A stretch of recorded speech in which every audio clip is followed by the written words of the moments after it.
bien, nous allons commencer notre journée, nos discussions, avec quelqu'un qui m'est très cher, qui est Philippe Grégoire, et que j'ai rencontré pendant la campagne présidentielle. On s'est croisés à Nantes, on a discuté, et puis là a commencé une histoire d'amour intellectuelle. Philippe Grégoire est agriculteur. Il est fils d'agriculteur, petit-fils d'agriculteur. C'est quelqu'un du terroir. Il est éleveur. Donc il connaît très très bien le monde agricole, son évolution, la situation difficile dans laquelle il est, et il va nous en parler.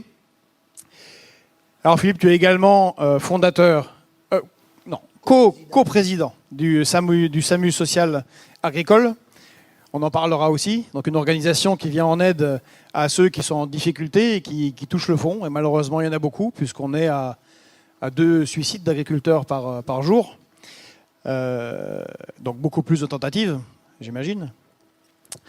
Et donc tu vas nous expliquer un peu les méfaits de la mondialisation sur le modèle agricole français, et puis donner peut-être quelques pistes sur l'avenir pour que les choses s'améliorent. Alors pour commencer, est-ce que tu pourrais nous parler de ta famille et au travers de ta famille, l'évolution de ce monde agricole que tu connais si bien? Donc bonjour à tous, merci de m'accueillir ici à Paris, merci à Georges, merci à toute l'équipe de République Souveraine qui effectivement j'avais rencontré à Nantes avant le début de la campagne présidentielle. Je sortais d'un rendez-vous avec Nicolas Dupont-Aignan et après j'ai embrayé et c'est là qu'on s'est vu pour la première fois. On s'était contacté au téléphone avant. Donc au niveau de notre mouvement, parce que si j'en parle pas au début, je vais oublier. Oui, on a un mouvement qui s'appelle le SAMU social agricole national. Alors il est né dans le 32, c'est sur les affiches à l'entrée là où on a des gens qui sont adhérents, bon bien sûr agriculteurs, mais on a aussi des gens qui font des dons. C'est un monsieur qui s'appelle Guy Cérès, qui était juriste de métier et qui a repris la ferme de ses parents. Et lorsqu'il a été à la retraite, même un peu avant d'être à la retraite, il a repris sa casquette de juriste. Et en 2000, il a monté le SAMU social agricole 32, donc dans le Gers. Puis on l'a étendu au plan national. Alors il y a Michel Bigny, là-bas dans le Gers, qui a beaucoup participé, Pierre Lafitte. Il n'était pas tout seul, hein. Mais au départ, l'instigateur, c'était Guy Cérès, quelqu'un qui était juriste de métier. Et donc le SAMU social agricole, eh ben, on vit par les cotisations. On a 1 ou 2 subventions des fois du Conseil général dans certains départements, mais sinon on n'a pas de financement public, contrairement au réseau Chambre d'agriculture où ils ont des commissions agriculteurs en difficulté, quoi. Mais c'est la galère au quotidien. Le téléphone, j'évite de donner mon numéro de téléphone parce que comme il y a beaucoup de misère, surtout dans l'élevage, ça sonne en permanence. Et souvent, les gens, ils nous appellent, mais ils nous appellent beaucoup trop tard. Parce que nous, après, on a un réseau d'avocats sur la France, avec qui on travaille évidemment, hein. On a un réseau de juristes, on a un réseau de comptables, parce que souvent c'est ça, hein, les intervenants, nous faut soit des avocats si c'est trop loin, rendu trop loin, soit des juristes, soit des comptables. Et puis après, on est en relation avec les services de l'État et tout, parce que des fois, les déclarations ne sont pas faites, il n'y a plus de comptabilité, les gens sont en burn-out, en fait. Hein. Voilà, tout simplement, hein, pour des raisons économiques. Hein. C'est très, très facile à comprendre. Seulement, souvent, le défaut qu'ils ont, c'est qu'ils appellent beaucoup trop tard, beaucoup trop tard. Et alors, comment ils en sont arrivés là, ceux qui sont dans la difficulté? Quel est le chemin qui a amené à ce que tant d'agriculteurs soient dans une si grande difficulté? Eh ben, le chemin, puisque je vais développer après l'organigramme qui nous a conduit, je dirais, je vais partir d'après-guerre de 1945 à arriver aujourd'hui en 2023. Pour schématiser déjà, pour bien que vous compreniez ce qui s'est passé, moi, mon grand-père, il a arrêté d'exploiter en 1953. Il a élevé une famille de 5 enfants avec 5 hectares de terre et 5 vaches. Mon père a repris la suite en 1953. Il a arrêté en 1988. Moi, j'ai pris le 1er janvier 1988. Il a élevé sa famille avec 30 vaches laitières. Ma mère ne travaillait pas à l'extérieur. Hein, avec 30 vaches laitières. Et il a fait un petit pot de tabac brun, il avait la moitié d'un hectare de tabac, et il avait un salarié. Imaginez-vous, il avait un salarié. Hein, pas toujours à temps plein, mais il l'avait 3 jours par semaine. Hein, et il exploitait 38 hectares de terre, 30 vaches laitières. Il a élevé sa famille, on était 5 enfants. Je suis le dernier de la famille, moi. Tous mes frères et sœurs sont à la retraite. J'étais le plus jeune.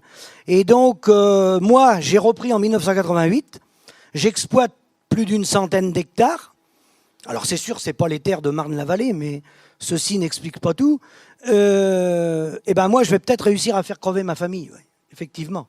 Je suis passé en bio en 2015 parce que, bon, comme on est assommé par le modèle productiviste dans lequel on nous a entraînés, je suis passé en bio. Malheureusement, les gouvernements nous ont supprimé une partie des aides bio, donc ça ne s'est pas passé dans de bonnes conditions. Mais effectivement, avec des gains de productivité d'après-guerre multipliés par 30, parce que par rapport à mon grand-père qui avait 5 vaches qui faisaient que du lait, moi à une époque, j'ai monté à 100 vaches laitières, j'avais un salarié à plein temps, donc on était 3 avec mon épouse, j'ai pas gardé mon salarié, j'ai préféré baisser ma production et passer en bio. Parce que le problème, c'est qu'on est dans un cirque infernal, mais ça, je vais vous l'expliquer après. Alors, qu'est-ce qui a conditionné le modèle agricole ? 1945, sortie de la guerre, il faut reconstruire le pays. Donc là, il y a la création de la CGA, Confédération Générale de l'Agriculture, dans lequel vous retrouvez, au départ, il n'y avait qu'un syndicat, donc le syndicat agricole de l'époque, qui ne s'appelait pas encore FNSEA, en 1945.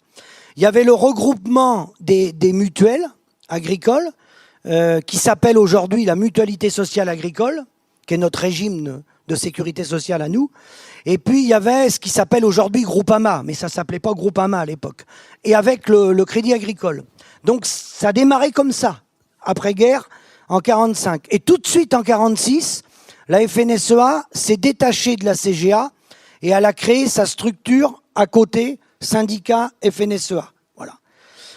Ensuite, je vais aller jusqu'en 1959. En 1959, la FNSEA a créé une branche européenne des syndicats. C'est-à-dire que dans toute l'Europe, vous avez une FNSEA. Vous en avez en Hollande, en Allemagne, partout. En Italie, en Belgique, partout.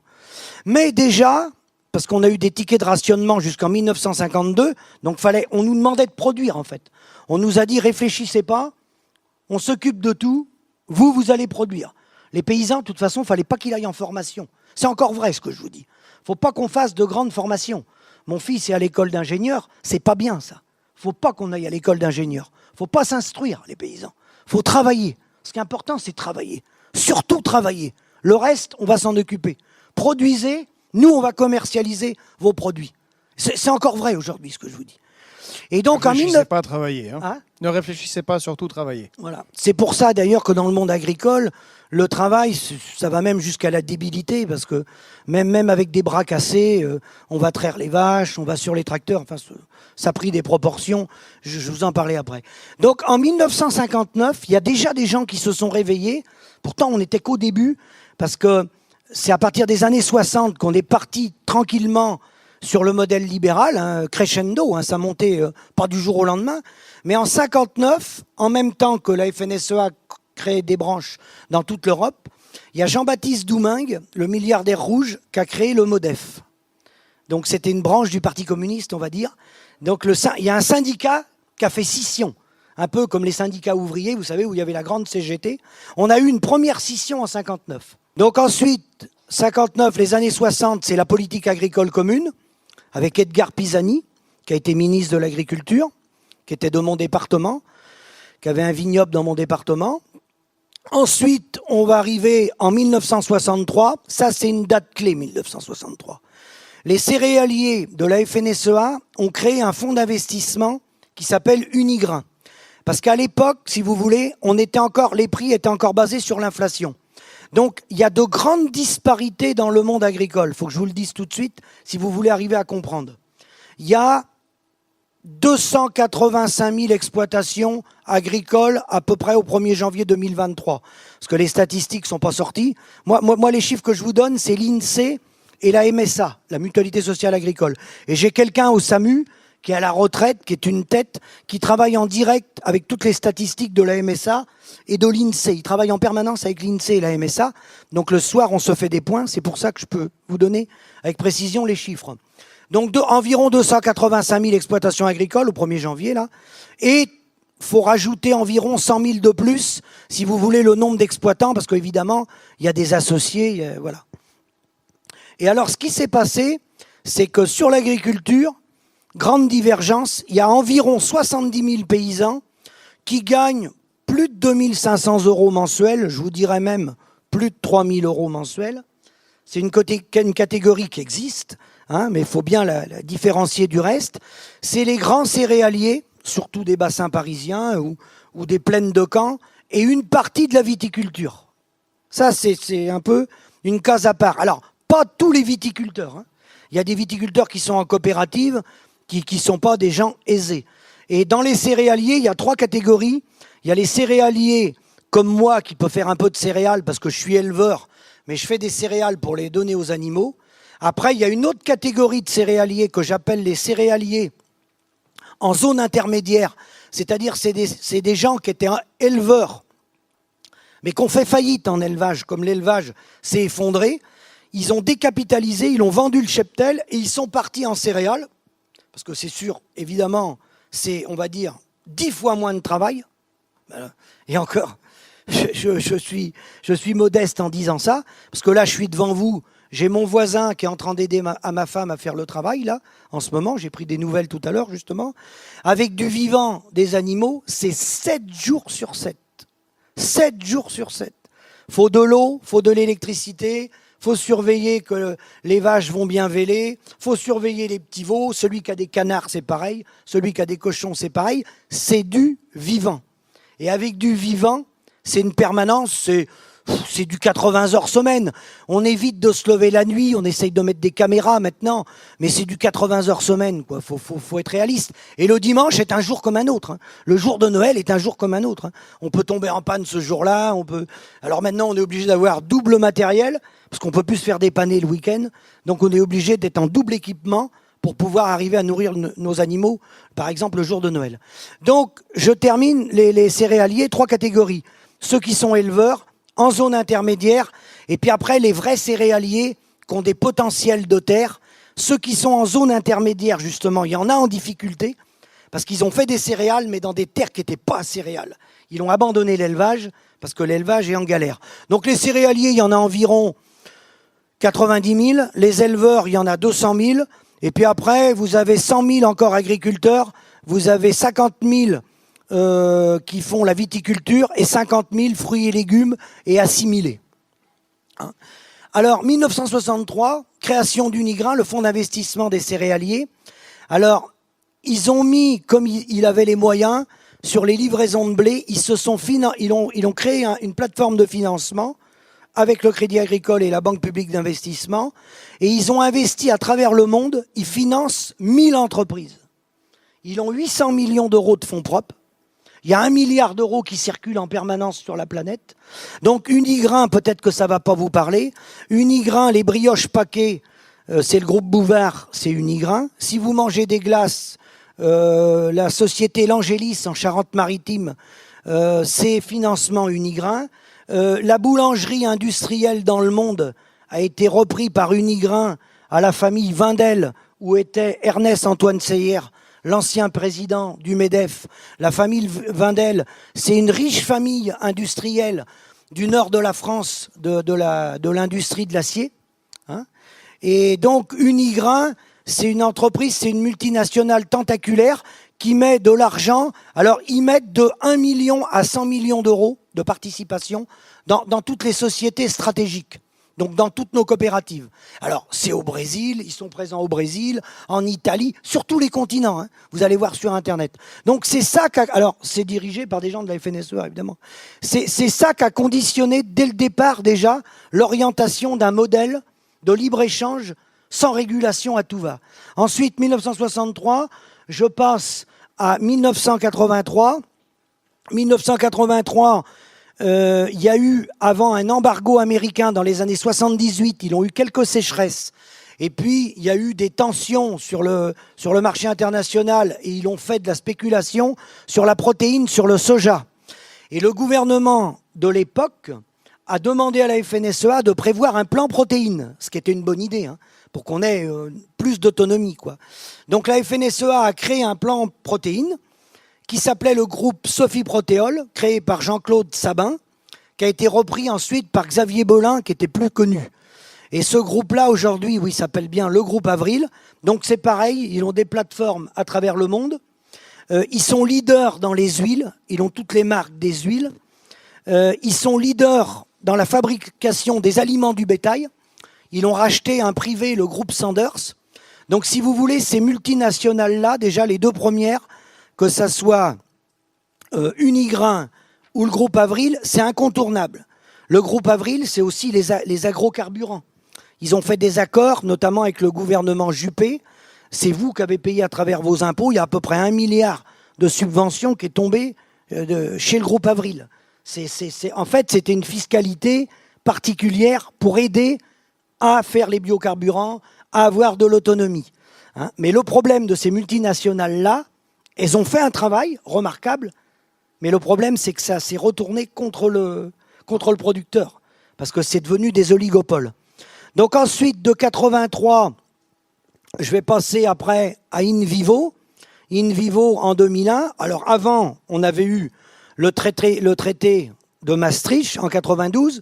Les traités européens ne nous ont surtout pas rendu service. Le libre-échange nous a surtout pas rendu service. Je ne l'appelle plus Maastricht, moi. Je l'appelle, comme Jean-Pierre Chevènement, je l'appelle Maastricht, parce qu'on a pris le coup de trick. Donc en 2001, création d'InVivo. Alors InVivo, pareil, InVivo, c'est sur le plan international. Aujourd'hui, ils sont rendus au sommet de Davos. À travers la French Tech, il y a beaucoup de start-up.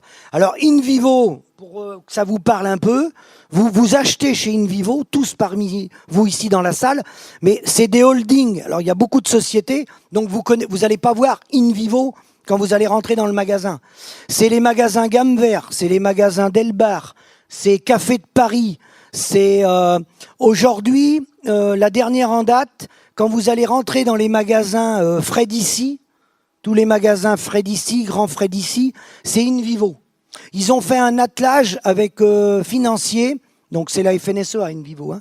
Ils ont fait un montage financier avec Xavier Niel, Alexandre Zouhari, que vous connaissez peut-être pas, qui a 45% de la marque des magasins Picard surgelé. Et il y a Mathieu Pigasse aussi. Donc Mathieu Pigasse, Alexandre Zouhari, Xavier Niel et notre président d'InVivo actuel, qui est Philippe Mangin, qui est agriculteur, enfin il n'est plus agriculteur, mais qui est agriculteur en Moselle, et qui est passé par le CNJA, qui a de multiples mandats. Donc on a fait comme ça des regroupements pour, en fait, ils ont toutes les plateformes de vente. Toutes les plateformes de vente sont tenues par... Alors, il y a également, faut pas que j'oublie de vous parler du HCCA, le Haut Conseil de la coopération agricole, le gouvernement, c'est gouvernement de droite à l'époque, en 2006-2007, François Guillaume, ancien ministre de l'Agriculture, ancien président de la FNSEA, a voulu faire un Haut Conseil de la coopération agricole pour encadrer nos coopératives. Hein ? Et donc, il a été missionné par l'État. Et dans son Haut Conseil de la coopération agricole, il n'y a pas que des agriculteurs qui sont des présidents de coopératives. Il y avait également Henri Nallet, qui était ancien ministre de l'Agriculture. Et on peut retrouver, par exemple, moi, quand j'ai été négocié au ministère de l'Agriculture, j'ai fait un mandat, un bout de mandat avec Bruno Le Maire. Et puis après, j'en ai fait un entier avec Stéphane Le Foll. Et après, quand est arrivé Emmanuel Macron, comme nous, on y allait en tant qu'indépendants, il n'aime pas les indépendants. Audrey Bourrouleau, qui est aujourd'hui à Hectare avec Xavier Niel, Audrey Bourrouleau m'a viré. Donc, j'ai pas pu rester comme indépendant au ministère. Mais le HCCA, on retrouve également des médiateurs là-dedans. C'est-à-dire que quand on allait négocier avec nos industriels et qu'il y avait des divergences entre nous, le gouvernement nommait un médiateur pour nous séparer des conflits entre nous et nos acheteurs, c'est-à-dire entre nous et nos coopératives, entre nous et Lactalis. Et le médiateur que j'avais croisé lors d'une réunion était en même temps référent, membre du Haut Conseil de la coopération agricole.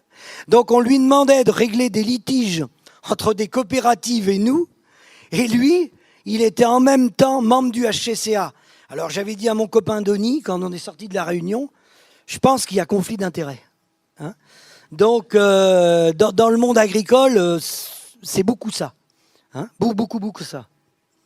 Donc en fait, ce que tu nous décris depuis 1945, c'est une pas à pas, une libéralisation du marché de l'agriculture, la création d'entreprises de plus en plus importantes qui deviennent multinationales, des oligopoles, qui contrôlent tout le marché au niveau et national et mondial. Et donc j'imagine qu'ils peuvent peser, puisqu'ils sont sur plusieurs marchés internationaux, ils peuvent peser sur des gouvernements qui voudraient éventuellement avoir une autre politique. Mais qu'est-ce qui finance toutes ces multinationales, puisque c'est bien de multinationales dont il s'agit? Alors, ces multinationales-là, bon, quand elles se sont créées, bon, à part Unigrain, le fonds des céréaliers ou les céréaliers, bon, c'est un syndicat puissant, le syndicat des céréaliers de la FNSEA. C'est des gens plutôt aisés, vous devez le savoir. Si vous voyez des gens avec des gros tracteurs, ça n'a rien à voir avec un éleveur. Il y a des disparités énormes. 75% des paysans gagnent moins du SMIC. Dans les éleveurs, on arrive à 45% en dessous 400 € même. Et puis après, en fait, c'est ça. C'est qu'il y a des grands écarts. Et comme avait dit Valéry Giscard d'Estaing, c'est très difficile de parler d'agriculture parce qu'il n'y a pas une agriculture, mais il y a des agricultures. Et souvent dans les médias, ils mélangent tout. Donc un céréalier n'a rien à voir avec un maraîcher, n'a rien à voir avec un producteur de lait. C'est presque si on faisait comme si on faisait un autre métier quelque part. Et donc ces multinationales-là, ça a été accompagné avec le bras de l'État, avec la Banque publique d'investissement, principalement le Crédit Agricole, parce que c'était le Crédit Agricole au départ, mais après, parce que le Crédit Agricole avait le monopole des financements agricoles. Ils ont perdu le monopole, je ne sais plus, autour des années 90. Maintenant, c'est ouvert au Crédit Mutuel et à la Banque Populaire. Mais il n'y a pas beaucoup plus d'intervenants dans le monde agricole. La BNP y est très peu.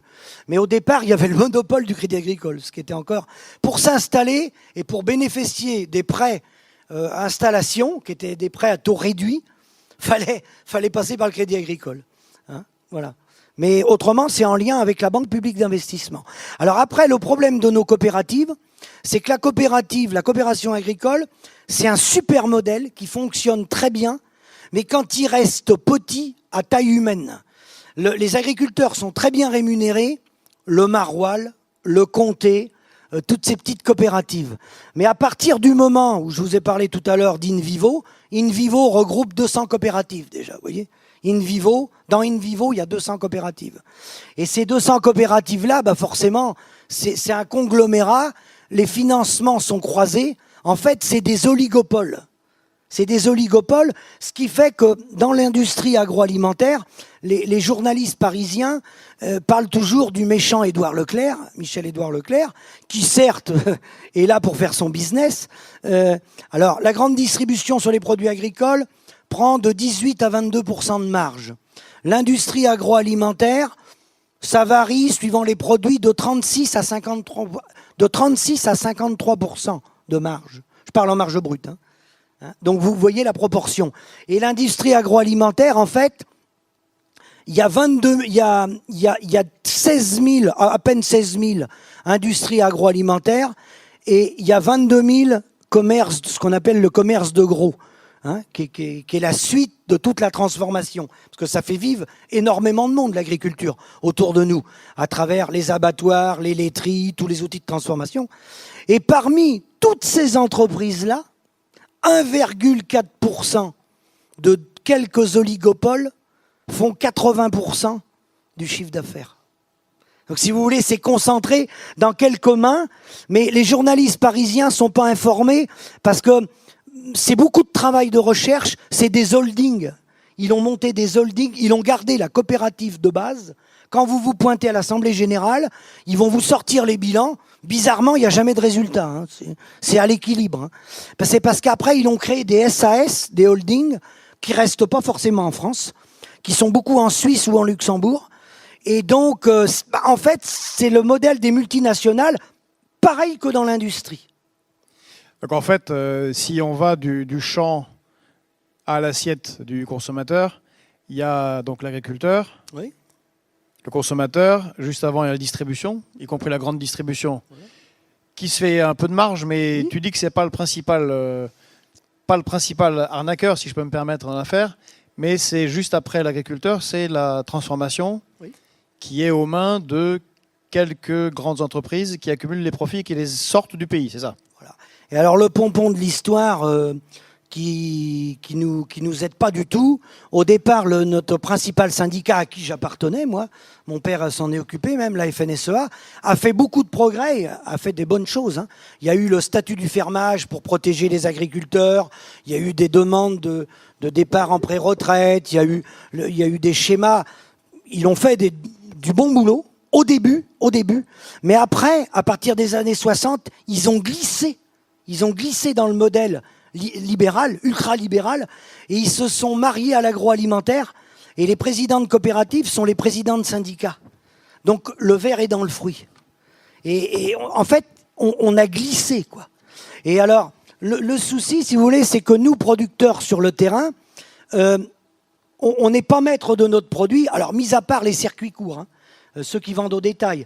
Mais ça, je vous le dis tout de suite, on fait 73 milliards d'euros. Les circuits courts et les gens qui vendent au détail, c'est 3 milliards d'euros.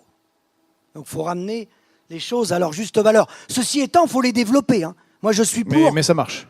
Ah bah, ceux-là, moi, je connais des gens qui vendent des yaourts à la grande distribution, à Leclerc. Moi, j'ai un copain dans le Maine-et-Loire, il prélève 3 000 euros par mois. Hein.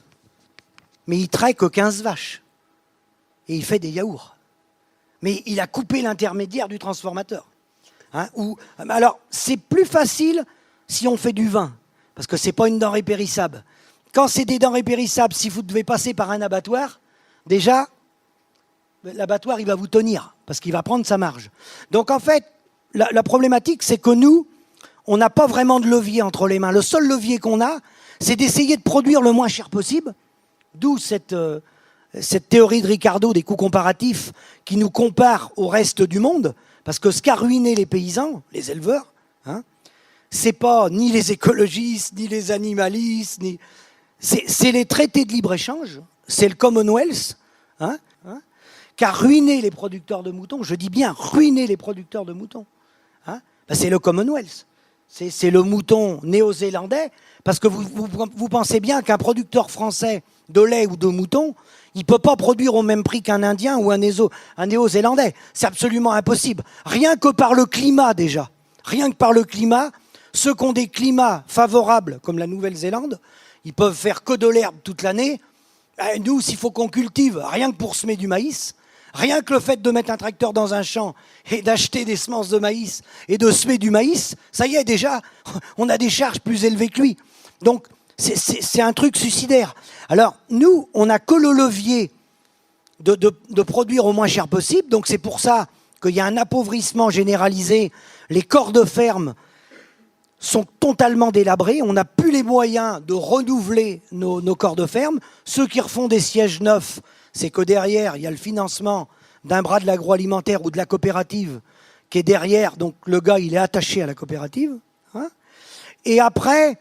La différence, c'est que nous, derrière, notre acheteur, qui est notre industriel, privé ou coopérative, parce que là, ils se mettent d'accord, hein, que ça soit Lactalis ou les coopératives, ils mangent bien ensemble au restaurant pour acheter dans les fermes ce qu'il appelle, non pas des produits à haute valeur ajoutée agricoles, mais ce qu'il appelle du minerai, parce qu'ils nous traitent comme des esclaves.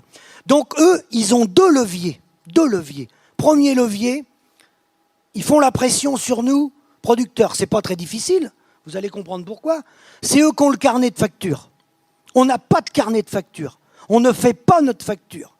C'est l'industrie agroalimentaire qui fait sa facture.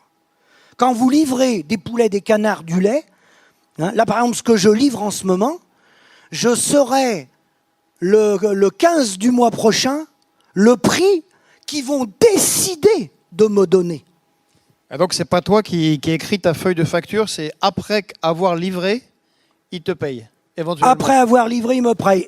Et les contrats, parce qu'on a des contrats de 5 ans, c'est des contrats léonins, c'est des contrats, pareil dans le hors-sol, c'est des contrats de volume sans prix. C'est des contrats de volume sans prix. Et celui qui veut protester, je vais vous en parler après. On n'est pas loin de la mafia, là. Dehors. Celui qui proteste, j'ai des copains qui ont protesté, c'est dehors. Ils ne prennent pas la production. Non. Et là, le gars, il est ruiné parce qu'il ne peut plus rembourser ses emprunts. Donc l'industrie agroalimentaire, ils ont 2 leviers. Le premier, donc ils font pression sur nous, c'est pas difficile, parce qu'ils gèrent les vides sanitaires, ils gèrent les volumes, ils gèrent la facturation. Ensuite, il est vrai, ils font un bras de fer avec la grande distribution, qu'on appelle plus couramment les GMS, les grandes et moyennes surfaces. La grande distribution, ils ont également 2 leviers. Ils font pression sur l'agroalimentaire, évidemment, pour acheter le moins cher possible. Mais après, eux, ils passent les hausses. C'est vous qui passez à la caisse quand vous allez dans les magasins.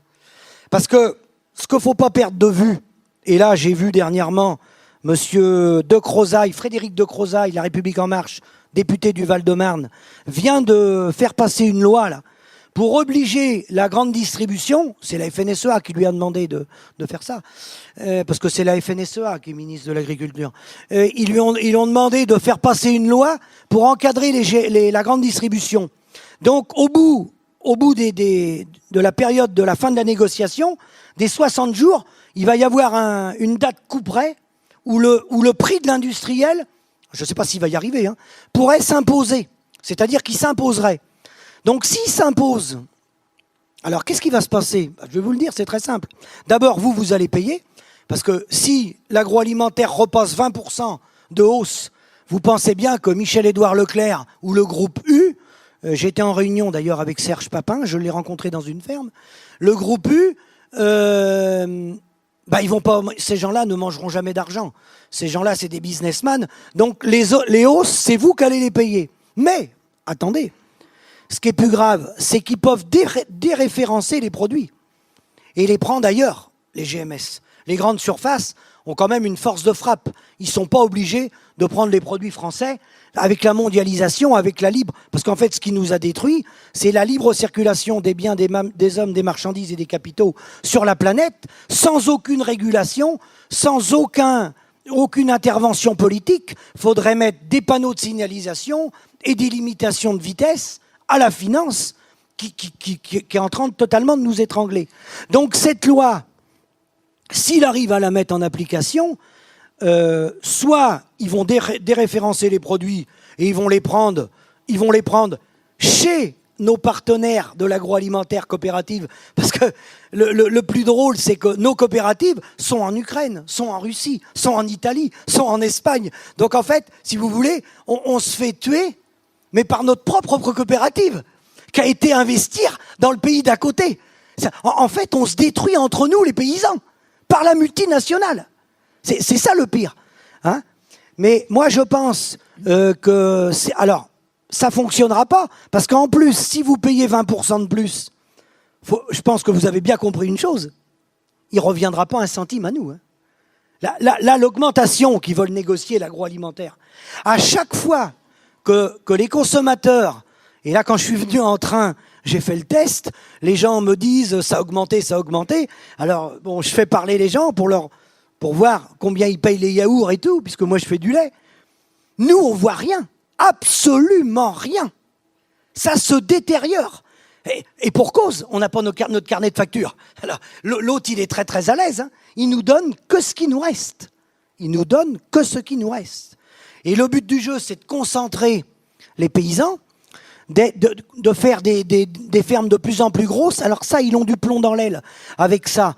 Parce que les grosses exploitations, c'est pas ceux-là les plus rentables. Les gars qui ont 200-300 vaches, c'est plutôt ceux-là qui tombent les premiers. Avec l'augmentation du coût de l'énergie, comme ils peuvent pas faire pâturer les vaches laitières, ils n'ont pas d'autonomie. Et c'est pas ceux-là qui se portent le mieux financièrement. Mais ils sont soutenus derrière par la coopérative. Parce que la coopérative, elle a intérêt à avoir des grosses fermes pour réduire le nombre de points de collecte. Quand Michel Rocard a fait les quotas laitiers en 1984, qui n'étaient pas tout mal, ça ne nous a pas sauvés, mais ça freinait notre hémorragie économique quand même, parce qu'il y avait une gestion de la production en Europe, je vous le rappelle, en Europe, en 84. Imaginez-vous, on était 396 000 fermes en France à produire du lait. Alors forcément, les fermes étaient plus petites, hein, on est d'accord. Hein. Mais là, le but du jeu, ils veulent qu'on descende à 10-15 000. Là, on va arriver à 35 000. Là. Mais ils veulent qu'on descende à 10-15 000. Hein. Et tous ces gains de productivité-là qu'on a fait, moi je vous expliquais quand j'avais 100 vaches laitières avec ma femme, bon, le week-end, j'avais pas mon salarié, donc j'étais tout seul.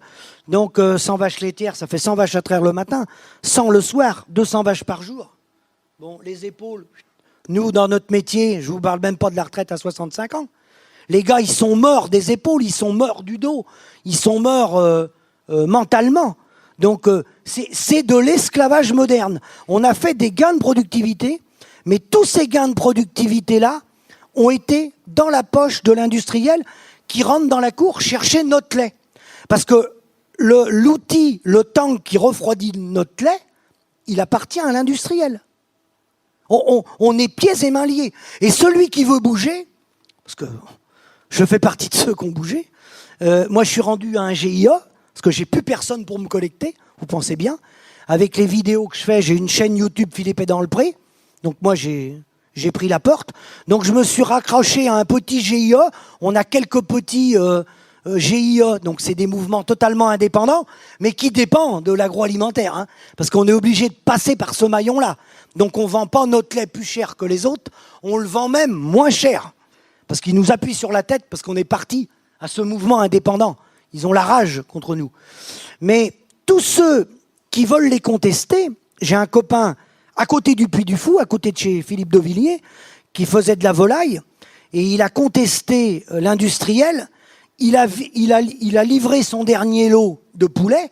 Quand le dernier lot est parti, il les a dénoncés aux associations, L214 et tout, enfin il les a dénoncés totalement, il avait raison, de dénoncer des pratiques, de l'asservissement des paysans, de la concentration des poulets au mètre carré. C'est eux qui nous poussent à ça, pour des notions de rentabilité.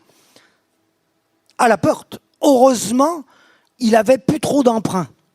Donc ils vont réussir à se tirer jusqu'au bout, mais autrement il était ruiné. Parce que comme c'est des oligopoles, quand vous êtes mis à la porte, personne ne va vous reprendre. Si vous faites des veaux, les élevages de veaux, il y a 2 Hollandais qui ont la main sur le marché mondial. 2 Hollandais. Donc eux, c'est eux qui décident des prix des veaux. Alors les prix des veaux...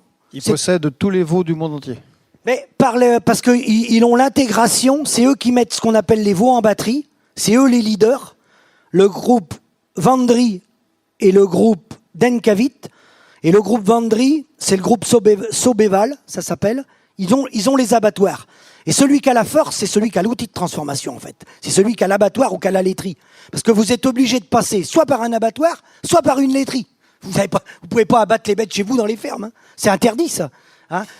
Alors, le temps passe.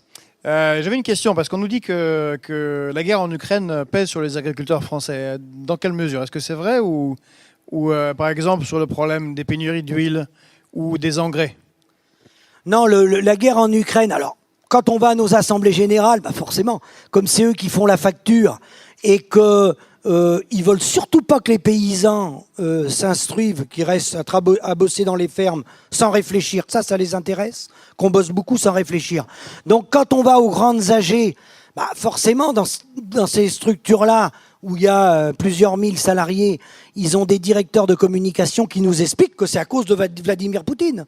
Alors que l'huile, le leader des huiles, c'est le groupe Avril. Et ces gens-là sont déjà implantés en Russie et ils n'ont pas déménagé, ni de l'Ukraine, ni de Russie. Bonduelle est en Russie. Lactalis est en Russie. Ils sont tous en Russie. Alors, ça va redistribuer les cartes, parce que comme nos dirigeants ne veulent plus qu'on travaille en direct avec la Russie, en fait, les produits agricoles, ils vont contourner. Ils vont les vendre à un autre pays, et cet autre pays va nous renvoyer la marchandise. Hein? Voilà. Et sur les engrais en particulier, parce que si on a constaté qu'il y a 7 usines de fabrication d'engrais qui sont arrêtées, alors même que l'achat d'engrais chez le producteur principal, qui est la Russie, a été stoppé. On court à une sorte de catastrophe. Qu'est-ce qui se passe? Comment ça se fait qu'on en soit là? Alors, ils ont fait peur à tout le monde avec ça en disant attention, à cause de M. Poutine, on court à la famine parce que les engrais, le groupe Yara, vous irez voir sur Internet, le groupe Yara, c'est le leader, c'est une grosse société norvégienne qui est en lien avec toutes les plateformes que je vous ai dit. Parce que dans les plateformes que je vous ai dit, vous retrouvez du financement KKR. KKR, c'est les barbares de Wall Street. C'est des financiers qui sont sur les places internationales. C'est Kronberg, Kravitz, Roberts. Et il y a même du BlackRock d'arriver dans nos sociétés. J'en ai retrouvé. Ils sont rentrés à 2-3% et tout. On est dans le même modèle que sur le reste de la société. Et en fait, sur les engrais, eh bien non, parce que ce qu'ils ont fait, Yara, c'est que eux, comme c'est des multinationales oligopoles, ils ferment, par moment, ils ferment des usines, ils jouent à la spéculation, comme sur le blé. Et ils ont produit 30% de moins d'engrais et ils ont fait plus de bénéfices. C'est eux qui tirent le... Ah, ils sont malins, donc ils profitent de la guerre pour augmenter leurs bénéfices. Bon, c'est un tableau assez désespérant des agriculteurs. Donc tu dis 285 000 exploitations, Oui, environ. quelques 390 000 exploitants, vivant dans des conditions difficiles, pour la plupart d'entre eux très endettés et ne gagnant pas, ayant très peu de revenus, des revenus accaparés par des multinationales, une concentration des surfaces agricoles, une réduction programmée, comme tu le dis, encore plus accélérée du monde agricole. Alors maintenant qu'on a ce tableau désespérant qui est surdéterminé par le libre-échange, parce que tu décris que tous les agriculteurs sont mis en concurrence, et on a par exemple, à travers les accords de partenariat économique, les pays d'Afrique, des Caraïbes et du Pacifique, ACP, qui eux, leurs agriculteurs aussi sont écrasés par cet agro-business face auquel ils ne peuvent pas résister. Alors par rapport à tout ça, quelles seraient, selon toi, les solutions? Et on conclura là-dessus. Qu'est-ce qu'on peut faire? Comment sortir de ce guêpier qui vous détruit en tant qu'agriculteur, qui fait que nous ne sommes même plus souverains sur le plan agricole en France? Comment est-ce qu'on redevient souverain et comment est-ce qu'on fait pour que ceux qui travaillent la terre soient payés le juste prix et une vie digne?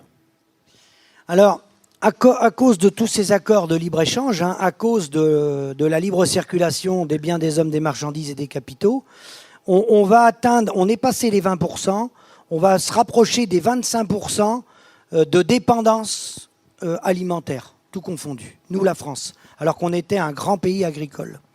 J'ai oublié de vous dire que l'âge moyen des paysans, c'est 52 ans, c'est important. J'ai oublié de vous dire que l'endettement moyen, il y a les viticulteurs là-dedans qui gagnent bien leur vie, et il y a les céréaliers. L'endettement moyen, avec un âge moyen de 52 ans, il est de 250 000 euros par exploitation. Et l'endettement, il n'est pas qu'à la banque, il est à la coopérative. Parce que c'est la coopérative, à des billes, on est tenus, ils nous ont aidés. À un moment donné, ils balancent 60 000 euros d'aide à la trésorerie. Mais c'est lui qui est en même temps l'acheteur et qui vend les produits, vous comprenez?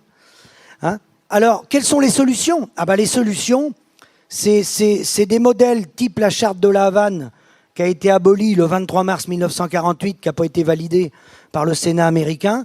La charte de La Havane, c'est des échanges réciproques, c'est la primauté du politique sur l'économique. C'est le modèle canadien qui fonctionne très bien. Pourtant, on est dans une économie... Le Canada, à ma connaissance, n'est pas un pays communiste. Monsieur Trudeau, le père Trudeau, a aidé nous, producteurs, nous a aidés en tant que producteurs à sortir de cette spirale infernale. Ils ont un système où il y a une dose de protectionnisme, il accepte plus ou moins 5%, mais ils ont garanti, ils ont organisé la gestion de l'offre pour garantir un revenu aux producteurs de lait. Et ce n'est pas les industriels qui ont la main, c'est les producteurs qui ont la main à travers une organisation de producteurs. C'est eux qui gèrent les volumes et c'est eux qui font leurs factures, justement. Il y a le modèle au Japon, où ils font un peu de protection. Il y a le modèle suisse au niveau agricole. Il y a également Israël, on en parle très peu, mais qui se protège. C'est une dose de... C'est pas fermer les frontières, attention. Hein.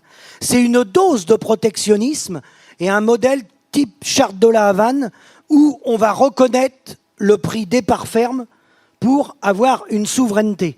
Parce que le problème de ce jeu-là, c'est que, bon, d'abord, on fait souffrir des familles, c'est terrible. C'est des suicides, c'est des divorces, c'est de la souffrance au quotidien. Hein. Et en plus de ça, à part, bien sûr, les intermédiaires, alors il y a aussi un excès du secteur tertiaire. Il y a beaucoup trop d'administratifs, beaucoup trop de contrôles, ça, c'est le côté noir aussi, mais c'est pas vrai que pour l'agriculture. Mais notre principal problème, c'est notre valeur ajoutée via l'agroalimentaire.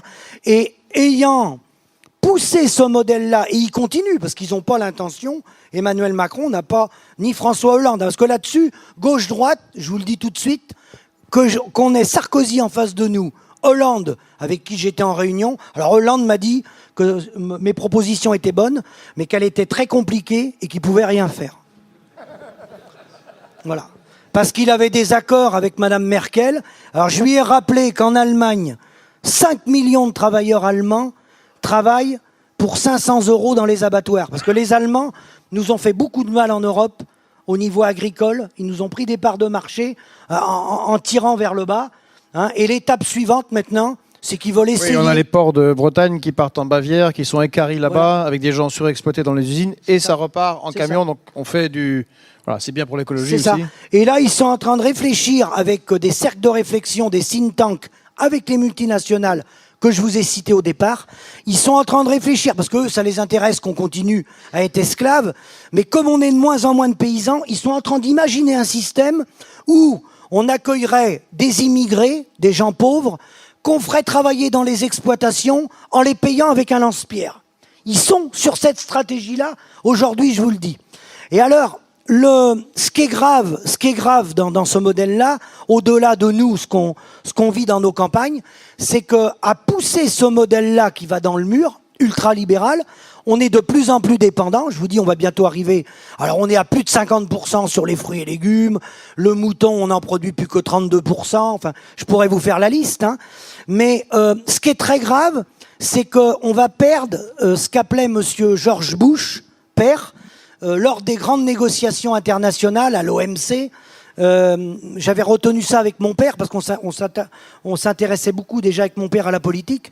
Et à l'époque, monsieur George Bush père avait envoyé un négociateur à l'OMC qui s'appelait Mickey Cantor. Et Mickey Cantor, il avait donné une mission, une seule mission. Je crois que nos chefs d'État feraient bien de s'en inspirer.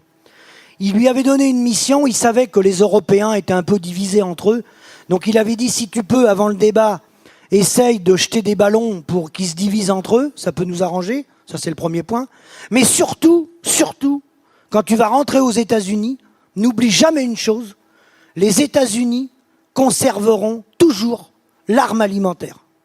Et nous, on est en train de perdre l'arme alimentaire. Bon, merci Philippe. Donc si je comprends bien, là...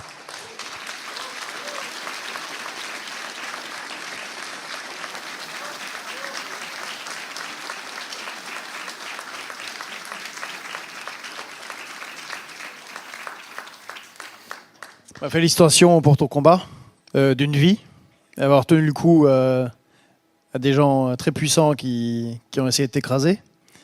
Moi, c'est ce qui m'a beaucoup marqué avec tes camarades avec qui vous résistez à ces multinationales. Donc voilà, félicitations. Et puis, tu l'as rappelé, le politique doit reprendre le pas sur l'économique et œuvrer dans l'intérêt des citoyens. Donc il y a tout un programme à mettre en place sur l'agriculture.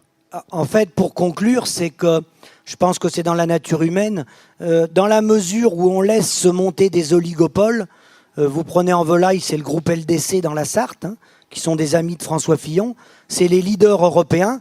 Donc avec la grippe aviaire, avec 50 millions de volailles qui ont été abattues, qui sont enterrées en Vendée à côté de chez moi, le groupe LDC a fait plus de bénéfices encore que les années précédentes. Parce qu'il est implanté en Ukraine, il a des sites d'implantés partout.